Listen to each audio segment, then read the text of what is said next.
المشهد الثالث من المباراة وهو الإبقاء على محمد صلاح ومرموش.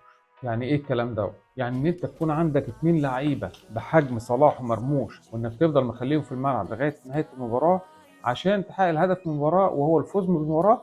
ده يحسب للكابتن حسام حسن، وده جه فعلا من الصبر والتصميم على الفوز، حتى لو الفوز بتاعنا بيتأخر لغاية آخر دقيقة. ليه؟ لأن الفوز ده هو سمة الفرق الكبيرة زي منتخب مصر. وفعلا رغم إن صلاح طوال الماتش ما عملش اي حاجه، بس هنيجي كلنا ننسى الكلام ده كله وهنفتكر لصلاح الجون اللي جابه في اخر مباراه وكسب بيه منتخب مصر. مرموش الشوط الاول كان في رعونه كبيره جدا في اداء.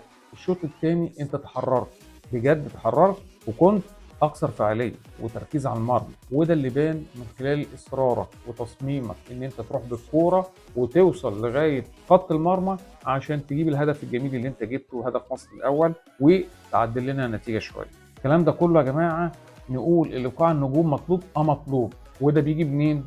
من ايمان المدرب بالاثنين لعيبه دول اللي ممكن يعملوا له الفرق في اي وقت. وفعلا وقد كان مرموش وصلاح عملوا الفارق، سجلوا هدفين، قدرنا بيه نعدل النتيجه بعد الهزيمه والخساره 1-0 طوال الشوط الاول، نرجع في الشوط الثاني ونكسب 2-1.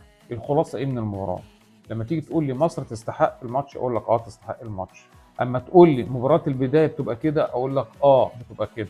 لما تقول لي هل في تقصير من المدرب او اللاعبين هقول لك لا، احنا خدنا الثلاث نقاط عشان دي اول مباراه، حققت الهدف وخدت الثلاث نقاط يبقى ما عندكش تاثير خالص. تقول لي ايه المطلوب دلوقتي اقول لك حاجه واحده بس، ان احنا نقفل الصفحه ونستعد للمباراه الجايه بتاعت جنوب افريقيا.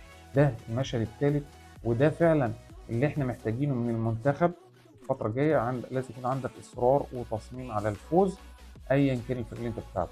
طبعا المباراه الاولانيه مش هنتكلم على سلبيات كتيره فيها، بس هنتكلم على حاجه واحده بس، ان انت كان عندك الاصرار والتصميم على الفوز، وده اللي باين.